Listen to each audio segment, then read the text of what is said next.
Salut tout le monde, c'est Stix et aujourd'hui on se retrouve dans cette vidéo pour voir comment créer un bloc dans Minecraft Forge 1.16.2. Si vous êtes prêts, c'est parti.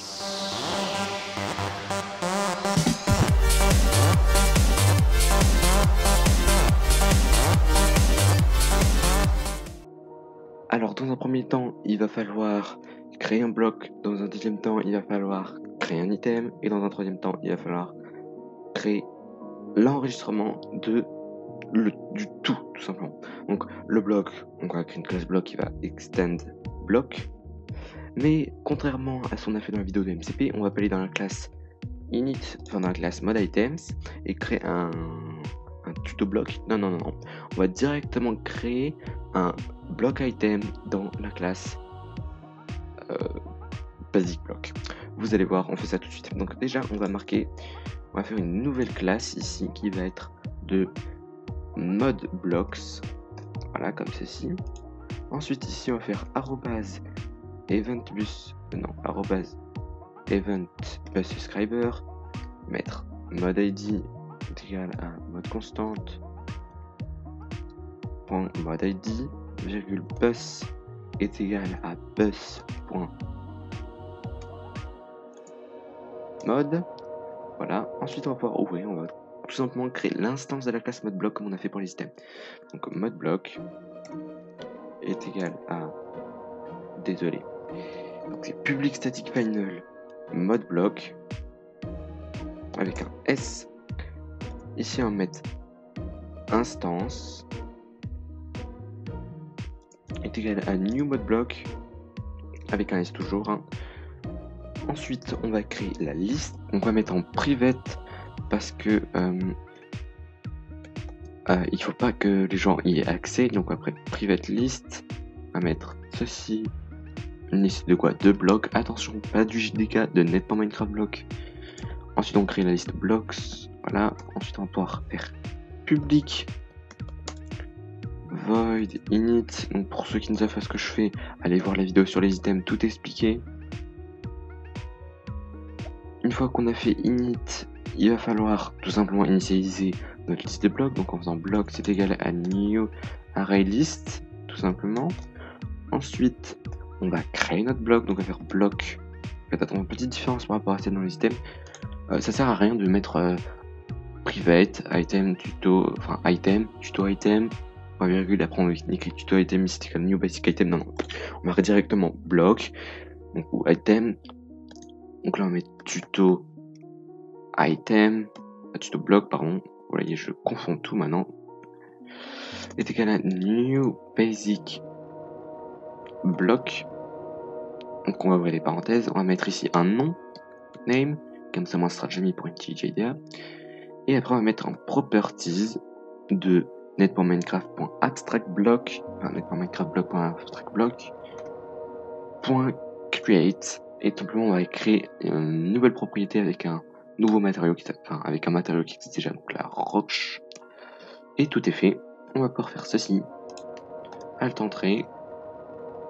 On crée une nouvelle classe.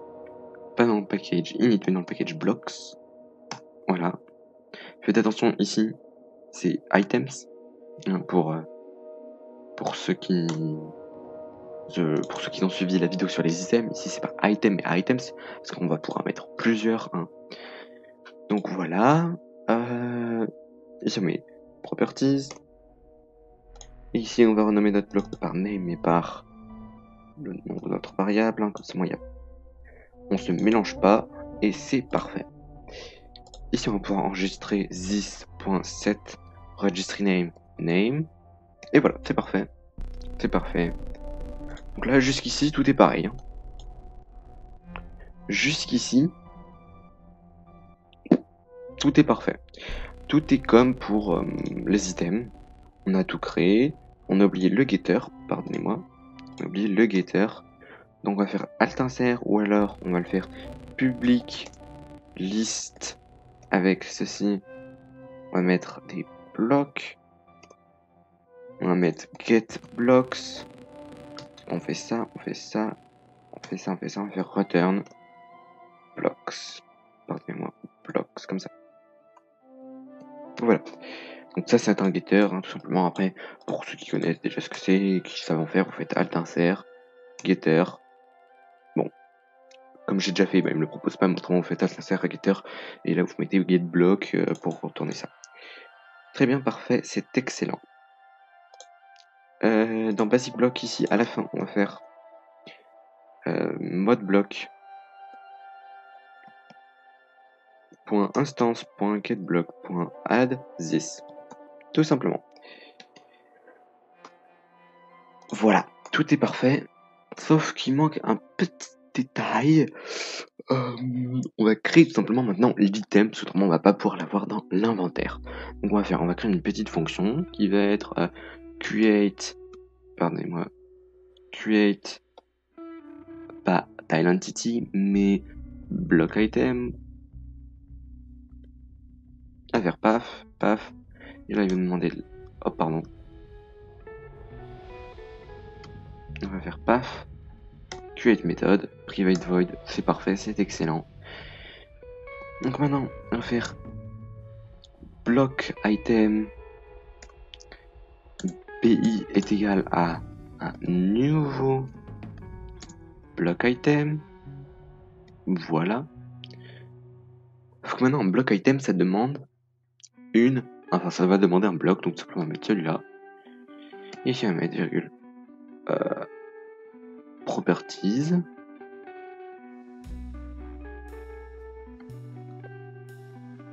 Peut-être pour Minecraft, pour item. Pardon, on va créer un nouvel item properties. Voilà, absolument, ça va pas aller. Et tout simplement, on va dire que c'est .group. Donc on va pour définir le groupe où il va être dans quelle creative table en fait, c'est tout simplement ça. Et là, ça va être dans building block, parce que building block, il y en a beaucoup, et puis ça va être tout à la fin, et puis c'est bien. Enfin, bref, parce que j'ai envie, tout simplement. Maintenant, il va falloir enregistrer le nom, bi. Set registry name, this. Get registry name. Voilà, tout simplement. On arrête de faire des conneries. Et après, on va pouvoir faire un petit game registry pour enregistrer l'item. Donc, si vous préférez game registry, c'est un petit peu la classe qui s'occupe de tout enregistrer. Hein. Vous voyez, il y a... c'est un peu chinois, mais ça permet de trouver qu'est-ce qu'on va enregistrer et du coup l'enregistrer. Donc tout simplement pour trouver ce qu'on va enregistrer, il va falloir faire appel à la petite méthode finRegistry, et là ça va demander une classe. Donc simplement, on va enregistrer un item, donc ça va être item.class, tout simplement. Et là on va faire .register. Et là ça va être BI, tout simplement. Voilà, vous savez tout. Vous savez tout. Maintenant, notre item block, il est créé, il est enregistré. Maintenant, il va falloir enregistrer le bloc. Pour enregistrer le bloc, il va tout simplement falloir aller dans Register Ring Event, recréer la méthode qu'on a fait au-dessus, donc @subscribe event public static void register blocks. Donc là on va mettre un petit registering register re-event .register. Ici on met des blocs seulement. Ici on va mettre un petit E pour event.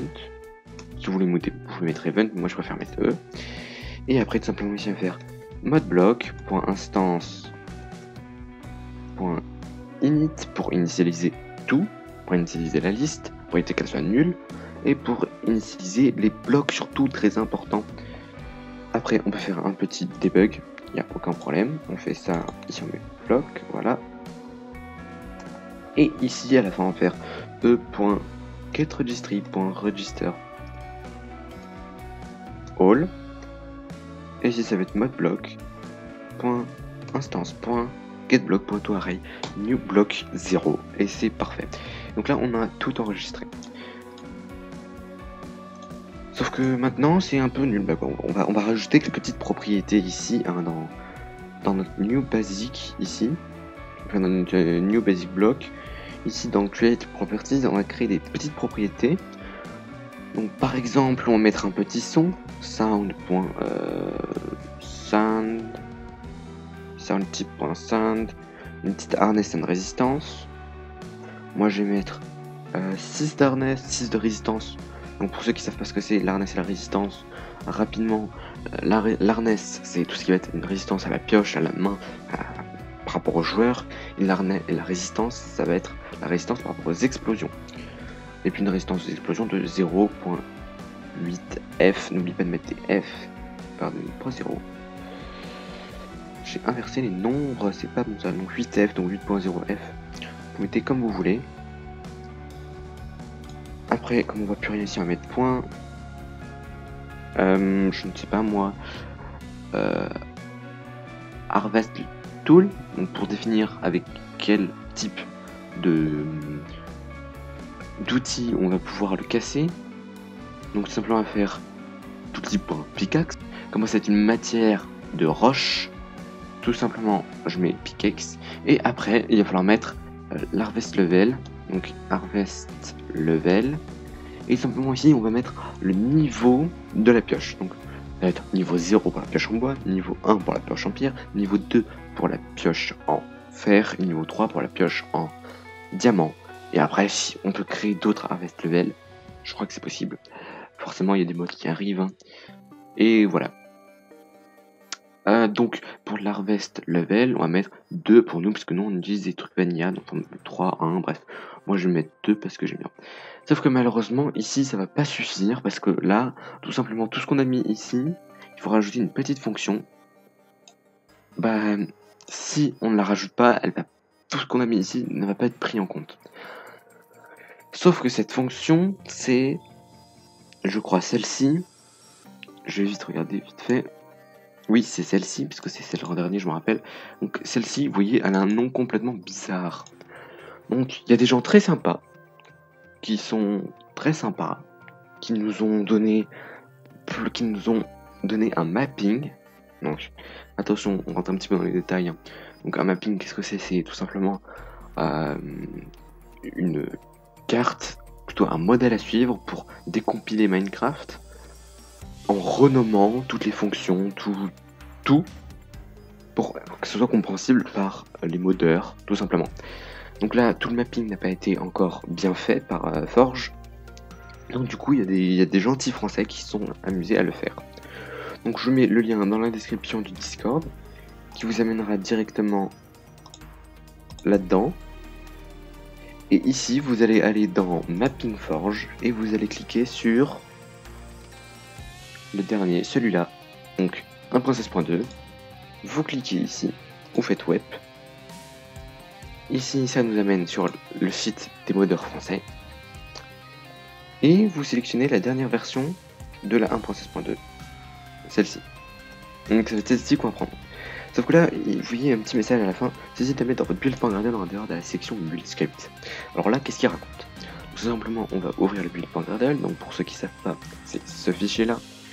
Et là-dedans, ici, vous voyez, on a build script, apply, plugin, bref, on a beaucoup de trucs. Mais en tout cas, ici, on voit qu'ici, on a un build script qui fait tout ça. Donc du coup, on va mettre en dehors, donc on va le mettre ici, tout simplement. Donc on va copier tout ceci, on copie, et on colle. Parfait. Ensuite, on va récupérer le mapping, donc le numéro de version du truc, donc je crois que c'est celle-là, la dernière, hein, vous voyez. Donc c'est 2020-09-16, donc c'est quand même mis à jour assez souvent. Donc là vous voyez pour celle de la 1.7.3 c'était mis à jour il y a 3 jours, hein. Donc c'est quand même mis à jour assez souvent. Donc, chapeau à eux franchement, GG. Ensuite on copie ça et ici on va aller dans Minecraft, dans la sélection Minecraft, et ici dans le mapping, vous voyez on retrouve à chaque fois les mêmes mots, donc channel, snapshot, tout ça. On met à côté du version, on remplace tout ce qui est écrit par tout ça. Et après on réimporte Gradle. Donc là ce que ça va faire c'est que ça va redécompiler un autre Minecraft, enfin ça va redécompiler Minecraft et ça va renommer toutes les petites fonctions. Donc tout simplement on va attendre qu'il termine de build le projet. Si vous avez une erreur, c'est soit que vous avez oublié de mettre ça, ceci, ou que vous l'avez mis au mauvais endroit, et que soit vous avez raté ceci, ou que vous avez mal copié, ou tout simplement qu'il y a une maintenance, ou bref, qu'il y a un petit problème. Et donc là, vous voyez, bon, moi ça allait c'était très rapide, hein, parce que moi je l'avais déjà fait auparavant, mais normalement ça va redécompiler Minecraft, donc ce qui est un processus assez long. Et puis bah, après voilà, donc là tout est bien, et là vous voyez, ah, la fonction a disparu. Enfin, le nom de la fonction a disparu, mais la fonction est toujours là, et ça va s'appeler Require Tool. Et là, quand on clique là-dessus, et on voit, c'est bien celle qui avait en dernière position cette Require Tool. Et donc tout simplement, là on comprend que Harvest Tool, ça va être pour le type d'objet, pour le type d'outil. Harvest Level, ça va être pour le niveau de l'outil. Et tout simplement, à la fin, on dit que on a besoin d'outils pour casser ce bloc. Et donc après, on précise avant. Hein. Donc on peut mettre ce truc, mettre Require Tool avant tout. Hein, mais bon, ça ne pose pas de problème à Minecraft. Hein. Parce que là, il y a encore un petit problème, c'est que là, l'objet ne va pas se drop, enfin, le bloc ne va pas se drop quand on va le casser. Parce que tout simplement, il va falloir créer ce qu'on appelle une loot table. Alors on va pouvoir quitter ça. Et on va aller voir ce que c'est qu'une loot table. Pour ceux qui ont vu la vidéo de MCP, vous savez déjà ce que c'est. Donc on va récupérer simplement celui de Minecraft pour la cobblestone. Donc on va dans Net.Minecraft Client Extra, c'est là où il y a toutes les ressources. Vous voyez ici dans Net.Minecraft, Block State, les fonds, particules, les modèles, les textures, on a même accès aux textures, mais on n'a pas le droit de les modifier, attention, parce que ça c'est dans un petit jar séparé. Donc on va dans Data, en tout cas, Minecraft, Lootables, Blocks, et on va descendre, on va chercher Cobblestone. Cobblestone, et je l'ai passé parce que je vois rien, ici, voilà. Donc on ouvre celui-là, et voilà, c'est bien, on l'a ouvert, et c'est nickel. Maintenant on va aller dans les ressources, on va faire clic droit, New Directory, on va faire un directory qui va s'appeler Data, pardonnez-moi, Data. Ensuite, un autre directory qui va s'appeler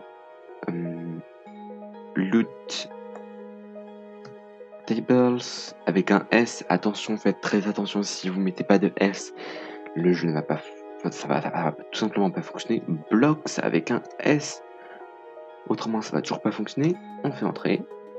Tout ceci a été créé. Ensuite, on va créer un nouveau fichier. Un nouveau fichier qui va être tuto bloc.json. Et là, voilà.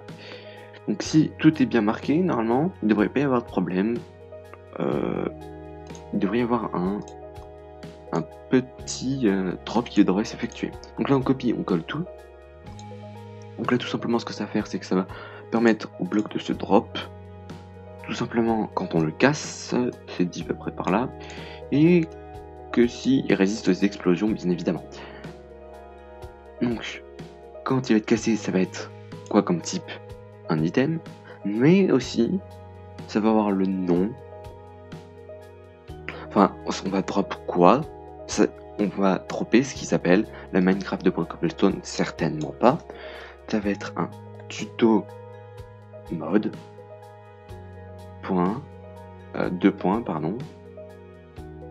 Tuto bloc.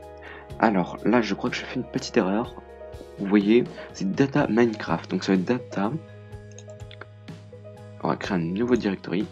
Donc data, et là ça va être tuto mode. Vous voyez, parce qu'autrement, si on respecte pas le même schéma que Minecraft, il y aura un problème, tout simplement ça va pas se faire. Donc là c'est data, votre mode ID, lootables, blocks et le nom de votre mode .json. On copie le bloc, la cobblestone.json. Ici on remplace par tuto mode, tuto bloc, tout simplement. Et normalement tout devrait bien aller. Parfait, donc là on lance le jeu et puis on se retrouve une fois que c'est terminé. Alors petite chose pour ceux qui trouvent que la console est trop chargée avec les logs, vous pouvez aller dans, comme j'ai fait ici, pardonnez-moi, dans Edit configuration, sauf que non je peux pas parce que donc Voilà. Donc dans Edit configuration. Ensuite on appuie sur les deux petites flèches et ici dans deforge.logging.console.level est égal à debug pour vous. Vous mettez tout simplement info. Voilà. Tout simplement on fait apply. Ok. Donc là il est en train de tout compiler et c'est magique. On se retrouve juste après une fois que c'est fini.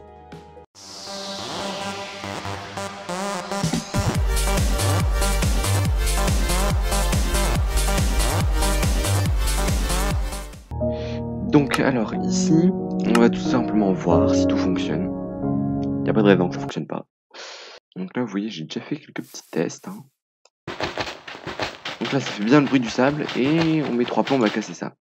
Avec une pioche en fer, on peut le faire. Parce que j'ai mis à 2. En imaginant j'essaye avec une pioche en bois, une pioche en pierre, je vais prendre. T/give. Hop, hop, hop.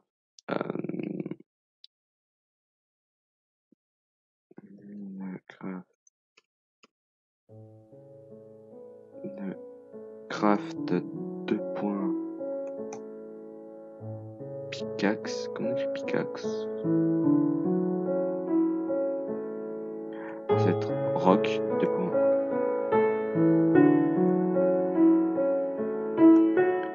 Stone. Stone axe. Stone pickaxe, voilà. Donc là, je me give une stone pickaxe. Ça, c'était mes items. Là, j'essaye de se mettre en plomb.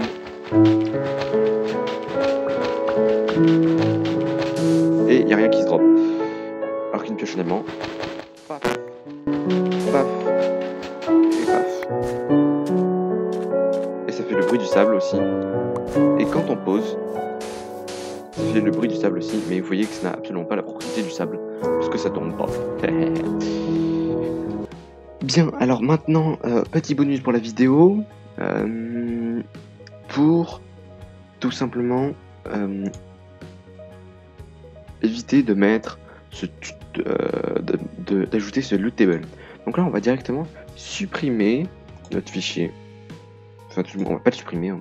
On va le garder de côté, on va le mettre dans loot table. Non, pas dans le table au cas où. On va directement le mettre à la racine dans data. Ça m'en est sûr qu'il soit pas lu. Dans tous les cas il le trouvera pas. Et on va tout simplement définir le loot table par défaut. Donc on va faire getDrop, on va faire appel à la méthode de Minecraft getDrop qui va retourner tout simplement un item stack. Donc tout simplement, ce qu'on va faire, c'est qu'on va faire une liste d'item stack puisque c'est ce qu'il demande. Hein. Donc dans tous les cas, il va retourner une des item stack. On va faire item stack. Quoi mettre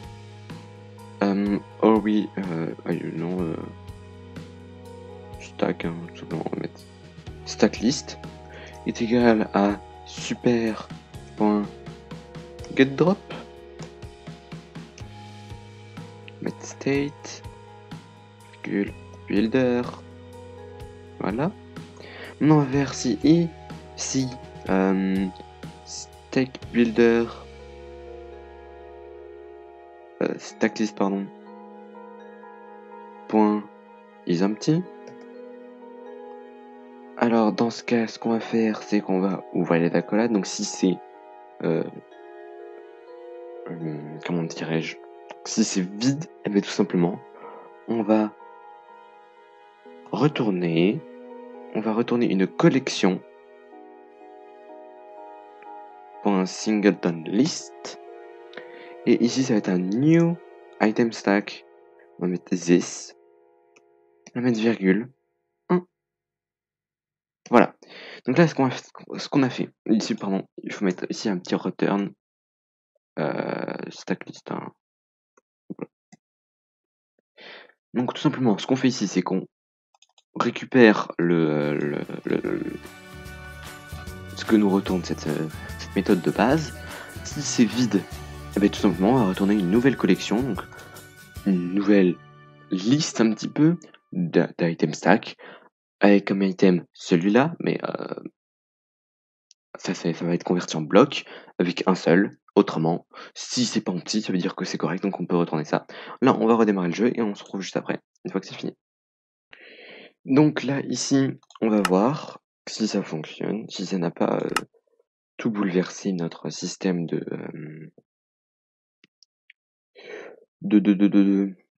drop, ce qu'on a fait, hein. Donc là, on va refaire avec une pioche.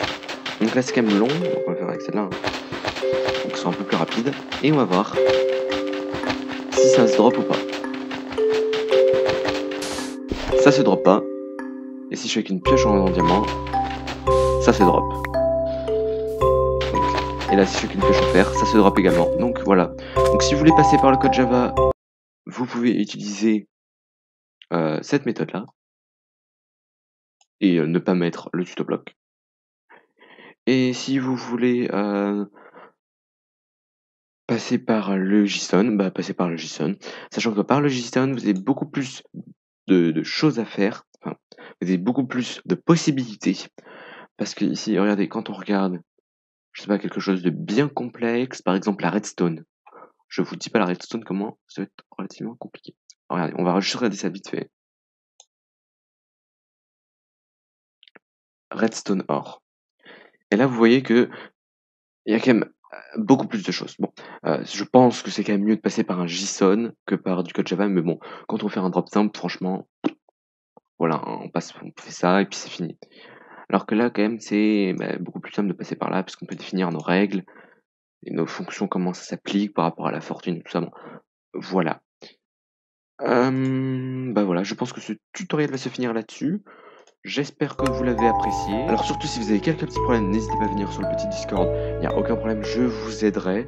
Si vous avez des suggestions sur les blocs, que c'est pas assez précis, que vous voulez plus de détails, que vous voulez savoir plus de choses, il n'y a aucun problème, je referai une vidéo pour les blocs. Je peux faire une vidéo aussi pour les outils. Il faut me dire juste dans les commentaires ce que vous voulez. Après moi je vous dis à la prochaine. Salut tout le monde, c'était Ostix. Allez, bye bye.